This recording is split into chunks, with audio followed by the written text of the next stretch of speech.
அப்போ நம்ம எடுக்கும்போது அது ஒரு சிவபெருமான் மலை. அது பல லட்சக்கணக்கான ஆண்டுகளுக்கு பழமையானது. முருகப்பெருமானோட படை வீடு இருக்குது. இந்த மண்ணுலகத்தை காக்கக்கூடிய அளவில் இருக்கிற படை வீடுகள் இருக்கிறது. இங்கே இஸ்லாம் இருக்குது. அதுவும் 700 வருடங்கள். 700 வருடங்கள்ங்கிறது லட்சக்கணக்கான வருடங்களை எடுக்கும்போது அது சிறிதாக இருக்கலாம். இருந்தாலும் 700ங்கிறது ஒரு மனித வாழ்க்கையை பொறுத்த அளவில் அது ஒரு பெரிய அளவில் இருக்கக்கூடியது தான். இப்போ பல ஆண்டுகளாக அங்கே கந்தூரி விழாவும் சந்தனக்கூடும் வருடம் கொண்டாடி கொண்டிருக்கிறார்கள்.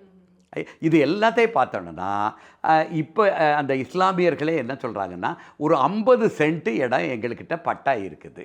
இதில் எங்கே தப்பு வருதுன்னா, சந்திரக்கூடு விழா நடந்துக்கிட்டு இருக்கிற வரைக்கும் கூட ரொம்ப பெரிய சர்ச்சை வரல. அங்கே ஒரு நாடாளுமன்ற உறுப்பினர், அவர் தான் வக்ஃப் போர்டு தலைவராக இருக்கிறார், நவாஸ் கனிங்கிறார். அவர் அங்கே போகிறாரு.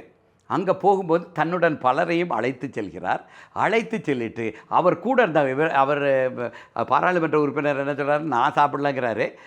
அந்த கூட அழைத்து சென்றவர்கள் எல்லாரும் அசைவம் வச்சு பிரியாணி சாப்பிடலங்கிறத அந்த நவாஸ் கனிக்கிறவர் மறுத்திருக்கிறார். ஆனால் அசைவம் சாப்பிட்டோங்கிறத மறுக்கலை.